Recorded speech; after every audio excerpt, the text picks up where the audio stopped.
Welcome dear students to our lecture on electrical properties of matter. Okay. So हम लोग अभी क्या कर रहे हैं कि मटेरियल को किस तरीके से स्टडी करेंगे on the basis of electrical properties. ठीक है. तो मैटर का क्लासिफिकेशन आपने पहले भी पढ़ा है कि भाई वो सॉलिड, लिक्विड एंड गैस. उसके अलावा हम बात करें तो वो दो और बोस-आइंस्टीन, कंडेंसेट और प्लाज्मा के स्टेट्स में डिवाइड किया जाता है. तो टोटल 5 स्टेट्स हो जाती हैं मैटर की.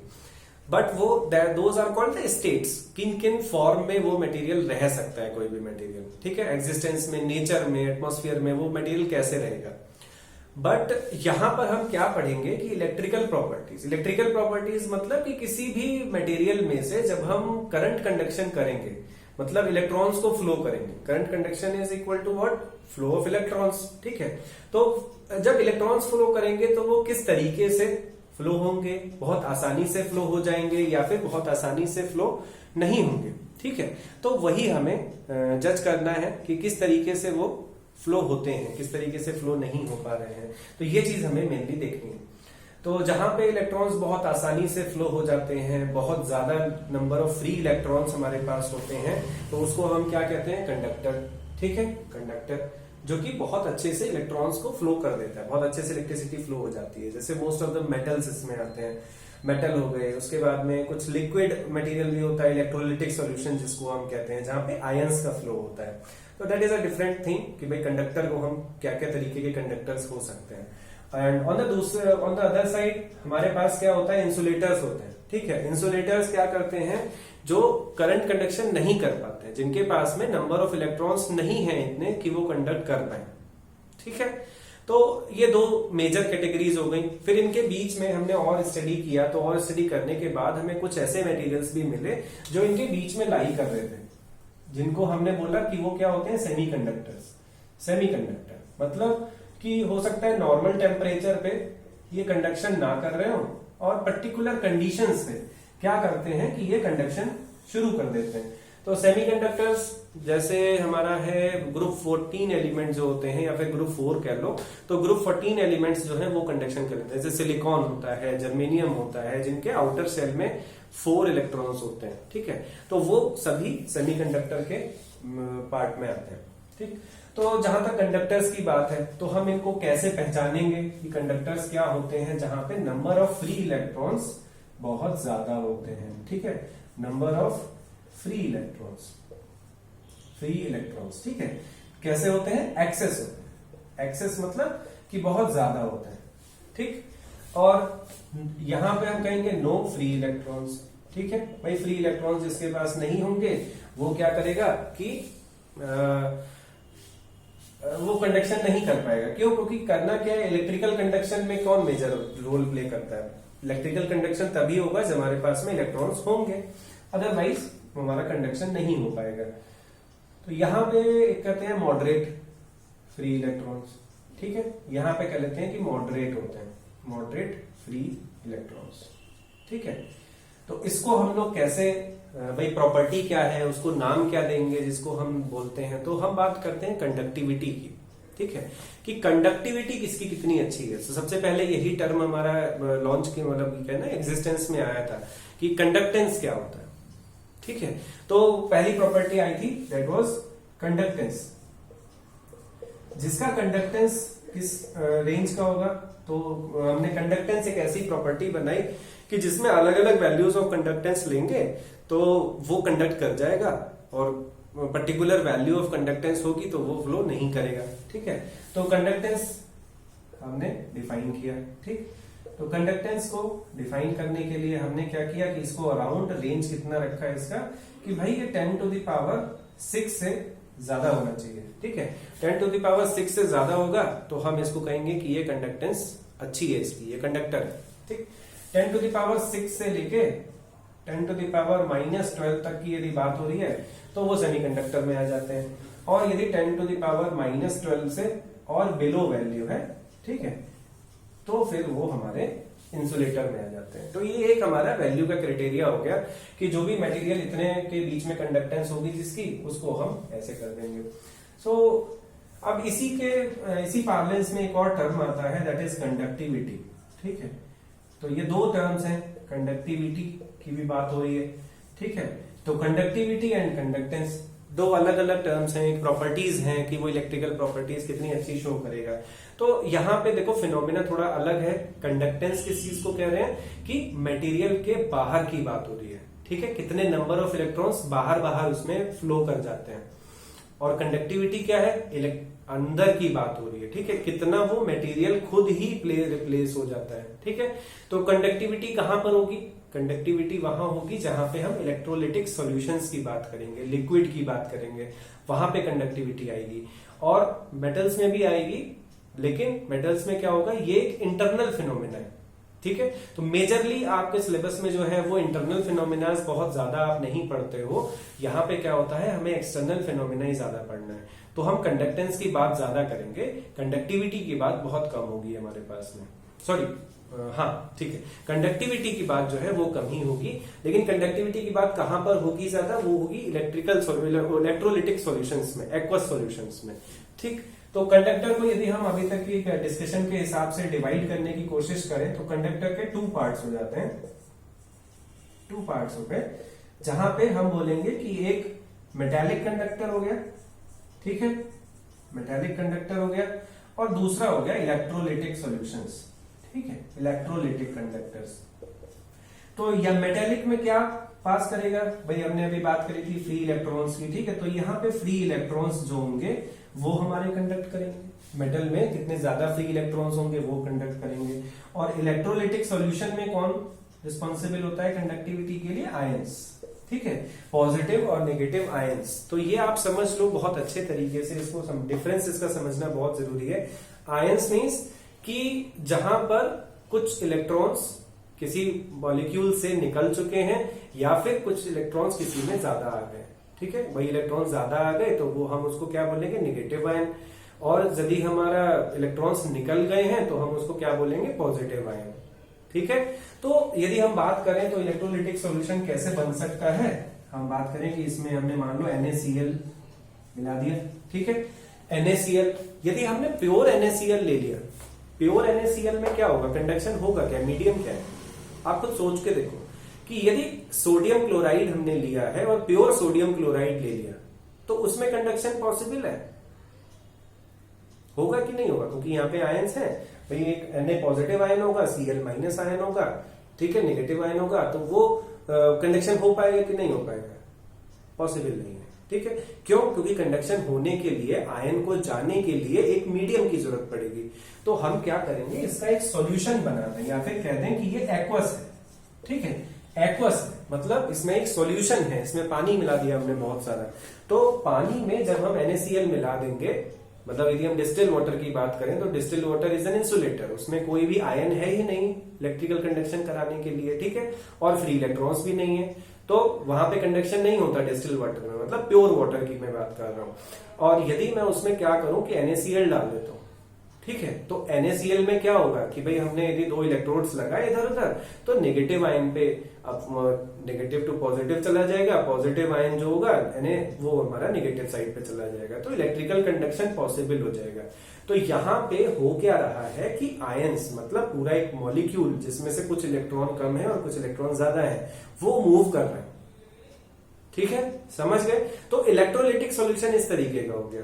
और मेटेलिक्स और मेटल्स में क्या है, मेटल्स में फ्री इलेक्ट्रॉन्स है, जो कि उसकी शेल इतनी ज्यादा है, न्यूक्लियस से इलेक्ट्रॉन्स इतना दूर हैं कि वो न्यूक्लियस छोड़ के जा चुके हैं, तो वो फ्री इलेक्ट्रॉन्स हैं जो कि वहां पे कंडक्टिविटी कर रहे हैं, कंडक्टेंस उनकी वजह से पॉसिबल हो पा रहा है, ठीक है। और तो कंडक्टिविटी किसका फिनोमेना होगा, कंडक्टिविटी हम मेजरली देखें तो इलेक्ट्रोलिटिक सॉल्यूशंस का फिनोमेना है, और कंडक्टेंस जो है वो मेटालिक का है, मेनली मेजरली, ऐसा नहीं है दोनों में नहीं होगा, ठीक, लेकिन मेजरली देखा जाए तो वो मेटालिक क्या करेंगे, कंडक्टेंस, क्योंकि ये अपर फिनोमेना है, मटेरियल से बाहर की बात हो रही है, फ्री इलेक्ट्रॉन शेल से बाहर निकल चुके हैं, मॉलिक्यूल मूव नहीं कर रहे, मॉलिक्यूल अपनी जगह पर है। इलेक्ट्रोलिटिक सॉल्यूशन में क्या हो रहा है, आयंस मूव कर रहे हैं जिनके साथ में चार्ज है पॉजिटिव या नेगेटिव, तो पूरा मॉलिक्यूल इधर से उधर जा रहा है। एक्वस सॉल्यूशन में मीडियम होना चाहिए उसके लिए, समझ रहे हैं। तो ये कंडक्टिविटी की बात हो गई। अब हम आते हैं इंसुलेटर पर। तो इंसुलेटर के केस में क्या होता है, भाई इंसुलेटर कोई कंडक्शन कर ही नहीं रहा, तो इसको हम फर्दर क्या डिवाइड करें, ठीक। लेकिन इलेक्ट्रिकली यहां पे हम इसको थोड़ा सा डिवीजन ले सकते हैं इसका, कि कुछ ऐसे इंसुलेटर्स होते हैं जो पोलराइज हो जाते हैं, ठीक है, पोलराइजेशन हो जाता है। मतलब पोलराइजेशन कब होगा, जब हम किसी एक्सटर्नल इलेक्ट्रिक फील्ड में हम किसी इंसुलेटर को रख दें, तो क्या होता है कि भाई उसमें से कुछ थोड़े से इलेक्ट्रॉन्स हैं जिसके पास में, तो वो क्या होंगे, वो इधर एक तरफ चले जाएंगे पॉजिटिव साइड में, तो ऑटोमेटिकली दूसरे साइड में क्या होगा कि एक पॉजिटिव चार्ज का जनरेट हो जाएगा, ठीक है। तो हम इसको कह देंगे कि यहाँ पे पोलराइजेशन हो गया, नेगेटिव सब एक तरफ चले गए, पॉजिटिव सब एक तरफ आ गए, ठीक है। तो ये पोलराइजेशन हो गया, जिसको हम लोग जानते हैं अच्छे तरीके से, हमने पढ़ा भी है जब हम कूलम्स लॉ पढ़ते हैं, वहां डाइलेक्ट्रिक कांस्टेंट पढ़ते हैं, ठीक है। तो डाइलेक्ट्रिक मटेरियल जो होते हैं वो हमारे इसमें आ जाते हैं, इलेक्ट्रिकल प्रॉपर्टीज शो करते हैं डाइलेक्ट्रिक मटेरियल्स, ठीक है, वो इंसुलेटर का पार्ट है। अब हम आते हैं सेमीकंडक्टर पर। ये हमारे सबसे अच्छे मटेरियल हैं जिन्होंने एक तरीके से कह लो कि डिजिटल क्रांति जो आई है ना वर्ल्ड में, वो सेमीकंडक्टर्स की वजह से ही आई। क्यों, रीजन क्या है उसका, भाई डिजिटल में सबसे बड़ी चीज है, आपको समझनी जरूरी है कि वो लॉजिकल सोच सकते हैं। भाई ऐसा होगा तो मैं काम करूंगा, ऐसा नहीं होगा तो मैं काम नहीं करूंगा, ठीक है। और ऐसा में हमने प्रॉपर्टी क्या रखी, वो प्रॉपर्टी रखी टेम्परेचर की। क्या किया कि टेम्परेचर पे जब हमने स्टडी करी तो हमें यहां पे एक मेमोरी जैसा लॉजिकल डिसीजन लेने लायक एक चीज मिल गई सेमीकंडक्टर में। तो उन्होंने क्या किया कि भाई मैं स्पेसिफिक कुछ एक टेम्परेचर है हर मटेरियल का, उस टेम्परेचर से ज्यादा यदि टेम्परेचर हो गया, ठीक है, तो मैं 10 इलेक्ट्रॉन छोड़ दूंगा। यदि वो टेम्परेचर नहीं आया तो मैं 10 इलेक्ट्रॉन नहीं छोड़ूंगा, है ना, कुछ ऐसा हो गया। तो टेम्परेचर के बेसिस पे सेमीकंडक्टर्स कंडक्ट करने लगे। तो यहां से फिर एक हमें बहुत अच्छा ऑप्शन मिल गया, क्योंकि यहां पे क्या हो रहा था, कंडक्टर्स में टेम्परेचर डिपेंडेंसी कैसी थी। भाई कंडक्टर्स में क्या होता है, कंडक्टर्स में फ्री इलेक्ट्रॉन्स होते हैं बहुत सारे, ठीक है, मेटल्स में बहुत सारे फ्री इलेक्ट्रॉन्स हैं। तो क्या होगा कि भाई जब हमने इन्हें थोड़ा गर्म किया, मेटल तो बहुत गर्म करे जा सकते हैं, ठीक है, उनका मेल्टिंग पॉइंट बहुत ज्यादा होता है। तो भाई मेटल को जब हमने थोड़ा गर्म किया तो फिर थोड़े से इलेक्ट्रॉन क्या हुआ, शेल छोड़ के बाहर निकले, उन्हें अपनी एनर्जी मिली। उस एनर्जी से क्या हुआ, थोड़ा सा इलेक्ट्रॉन्स बाहर निकले। बाहर बहुत सारे इलेक्ट्रॉन थे, बहुत सारे फ्री इलेक्ट्रॉन्स थे, ठीक है। तो क्या हुआ, वहां पे बहुत सारा वाइब्रेशन होने लगता है, बहुत ज्यादा, ठीक है। जब वो वाइब्रेशन बहुत ज्यादा हो जाता है तो इलेक्ट्रिकल कंडक्शन में प्रॉब्लम आ जाती है। भाई इलेक्ट्रॉन अब फ्रीली मूव नहीं कर पा रहा है, अब उसको फ्री इलेक्ट्रॉन नहीं कहेंगे, वो क्या हुआ, बहुत ज्यादा पॉपुलेशन हो गई। मतलब जैसे मान लो कि आपके शहर में बहुत ज्यादा लोग आ जाए बाहर से, ठीक है, तो आपको चलने में ट्रैफिक जैम होने लगेगा, चलने में प्रॉब्लम होने लगेगी। इतने ज्यादा लोग आ जाएं कि आप चल भी नहीं पा रहे, पैदल भी नहीं चल पा रहे, ठीक है, तो सड़कें छोटी पड़ जाएंगी ना। वही यहां पे होता है कंडक्टर्स के केस में। क्या होता है, जब हम थोड़ा सा टेम्परेचर इंक्रीज करते हैं तो उनकी कंडक्टेंस जो होती है वो डिक्रीज हो जाती है, ठीक है, टेम्परेचर के साथ, ठीक। इंसुलेटर की बात करें तो भाई इंसुलेटर में तो कंडक्शन हो ही नहीं रहा था, पहली चीज ये। और दूसरा क्या है कि ये इलेक्ट्रॉन्स छोड़ने की बजाय होता क्या है कि इनका बर्निंग पॉइंट पहले आ जाता है, ठीक है। तो हम जब टेम्परेचर बढ़ाएंगे तो क्या होगा कि यहाँ कंडक्शन होना नहीं है, तो लोकलाइज्ड एरिया जहां पे हम हीट बढ़ा रहे होंगे तो वो हीट कंडक्ट नहीं कर रहा है, तो एक एरिया में, लोकलाइज्ड एरिया में हीट बहुत ज्यादा बढ़ेगी और ये मटेरियल क्या होगा, बर्न हो जाएगा। फॉर एग्जाम्पल जैसे आपने लकड़ी को समझ लो, ठीक है, लकड़ी है, गीली नहीं है, ठीक है। तो लकड़ी के साथ केस में क्या होता है, क्या आप लकड़ी को जलाओगे तो एक साइड से पकड़ लिया और एक साइड से आग पे रख दिया, ठीक है। तो जब आप उसे हीट कर रहे हो तो वो उतना पोर्शन जल जाएगा।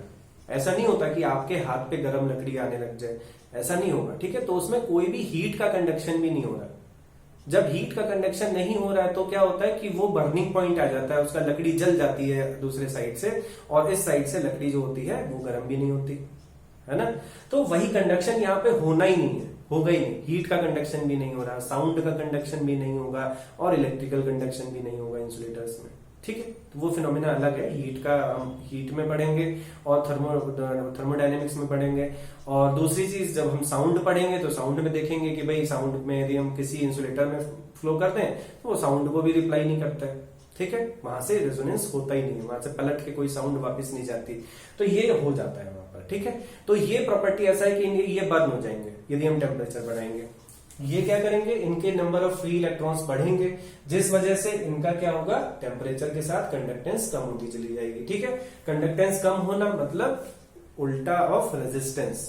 ठीक है, रेजिस्टेंस बढ़ जाएगा हीट बढ़ने पर। ठीक, याद रखना फ्री इलेक्ट्रॉन्स के नंबर्स बढ़ जाते हैं, लेकिन कंडक्शन जो होता है, कंडक्शन कम हो जाता है, कंडक्टिविटी जो है उसकी वो कम हो जाती है। ठीक, इनवर्सली प्रोपोर्शनल है यहाँ पर, यहाँ पे कंसिडरेशन ही नहीं है। ठीक है, बॉइलिंग पॉइंट वो बर्निंग पॉइंट आ जाएगा, लेकिन कंडक्शन नहीं करेगा। यहाँ पे बहुत बढ़िया फिनोमेना होता है।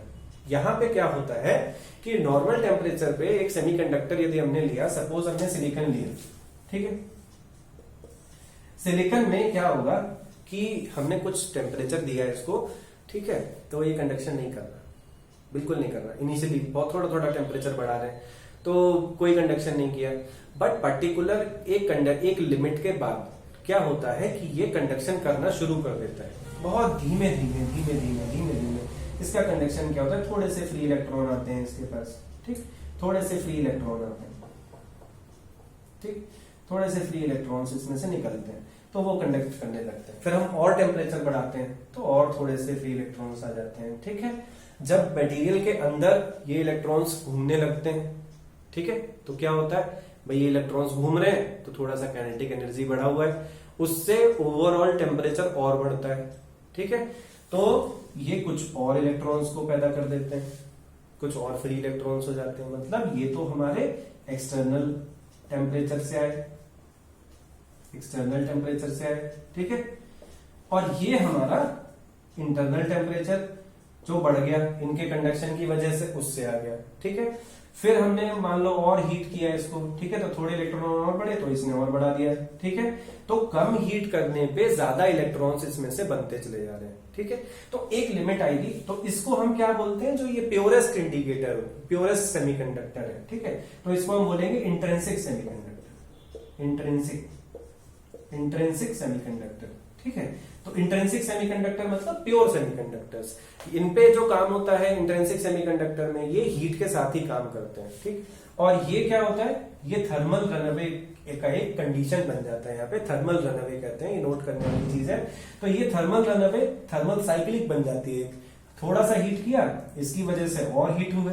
ठीक है, फिर अब ये सब मिलके दौड़ रहे हैं तो और हीट होगा, तो और हीट होता जाएगा, तो कंडक्शन धीरे धीरे धीरे धीरे धीरे धीरे करके ऑटोमेटिकली बढ़ता जा रहा है। एक लिमिट ऐसी आती है जब इतना बढ़ जाता है कि ये मटेरियल बंद हो जाता है। ठीक है, तो उसके आगे फिर ये कंडक्शन नहीं कर पाता। तो ये प्रॉब्लम भी आई हमको कि इनिशियली हमने क्या किया, इसका टेम्परेचर बढ़ा के देखा था तो ये कंडक्शन करने लगा था, और ठंडा कर रहे थे तो ये कंडक्शन नहीं कर रहा था। ये हमें बहुत अच्छी चीज लगी थी, लॉजिकल था, लेकिन इसमें एक लिमिट मिल गई हमें यहाँ पे कि भैया यहाँ लिमिट आ रही है, एक टाइम से ज्यादा, उससे ज्यादा कंडक्शन हम इसमें कराते हैं, उससे ज्यादा इसका टेम्परेचर यदि बढ़ता है तो ये बर्न हो जाता है, खराब हो जाता है सारा मटेरियल। ठीक है, अब मटेरियल ही खराब हो गया तो कंडक्शन किस में कराएंगे, तो ये प्रॉब्लम आई। हमने क्या किया कि भैया अब हीट करने के बजाय हम इसको थोड़े से इलेक्ट्रॉन ही दे दें। यदि थोड़े से इलेक्ट्रॉन दे दें इसको किसी और मटेरियल से, तो हो सकता है ये काम कर जाए। ठीक है, तो हमने क्या किया, इसमें एक्सट्रिंसिक सेमीकंडक्टर बनाए। एक्सट्रिंसिक मतलब बाहर से एक्स्ट्रा कुछ इलेक्ट्रॉन्स इसमें दे दिए, तो इसको हमने बोला कि ये इम्प्योर सेमीकंडक्टर है, इम्प्योर सेमीकंडक्टर बन गए, और ये हमारे प्योर सेमीकंडक्टर थे। ठीक है, प्योर में तो लिमिट आ गई कि भाई एक टेम्परेचर से ज्यादा काम नहीं करेंगे। इम्प्योर वाले में क्या हुआ, हमने टेम्परेचर नहीं बढ़ाया, हमने क्या किया, एक ऐसा एटम इसमें और डाल दिया, इम्प्योरिटी डाल दी कि जो है वो कंडक्शन करने लगे। ठीक, तो ऐसा कैसे करते हैं, तो हम दो तरीके की इम्प्योरिटीज डाल सकते हैं। क्यों, क्योंकि यहां पे क्या होता है कि कंडक्शन सिर्फ एक पार्टिकल से नहीं हो रहा है, सिर्फ फ्री इलेक्ट्रॉन्स नहीं है, यहां पे क्या हो रहा है, कैविटी भी बन जाती है, उस कैविटी को कहते हैं होल। ठीक, कि इलेक्ट्रॉन ना होने की जो जगह है वो होल बन जाती है। ठीक है, तो अब हम लोग अगले लेक्चर में देखेंगे, डिटेल में पढ़ेंगे कि सेमीकंडक्टर्स में किस तरीके से और ज्यादा हमने रिसर्च करी, इम्प्योरिटी मिलाने से क्या हुआ। ठीक है, एन टाइप सेमीकंडक्टर बने, पी टाइप सेमीकंडक्टर्स बने, और इनकी जो वैल्यूज हैं कंडक्टेंस और कंडक्टिविटी की, और डाइलेक्ट्रिक्स क्या होते हैं डिटेल में, ठीक है। ये फर्दर लेक्चर्स में हम लोग पूरा डिटेल में पढ़ते रहेंगे और ये प्रॉपर्टीज जानना बहुत जरूरी है। ये टॉपिक केमिस्ट्री और फिजिक्स दोनों के हिसाब से बहुत इंपॉर्टेंट टॉपिक है, ठीक है, क्योंकि ऐसे बहुत से क्वेश्चंस आते हैं कि जहां पे हमें ये बताना होता है कि किसकी कंडक्टिविटी ज्यादा है, किसकी कंडक्टिविटी कम हो गई, हमने इम्प्योरिटी मिलाई तो क्या हुआ, ऐसी इम्प्योरिटी मिलाई तो क्या होगा, ठीक है। तो ये सारे क्वेश्चंस बहुत सारे बनते हैं और बहुत इंपॉर्टेंट क्वेश्चंस होते हैं। एंड रियली ये हम लोग बच्चे कई बार क्या करते हैं ना कि वो अपनी इनिशियल स्टडीज में इसको मिस कर देते हैं, ठीक। तो ये बहुत इंपॉर्टेंट टॉपिक है केमिस्ट्री के हिसाब से भी और फिजिक्स के हिसाब से भी, ठीक है। ओके, तो हम नेक्स्ट लेक्चर में मिलते हैं जहां पे हम सेमीकंडक्टर्स को और डिटेल में देखेंगे। Thank you.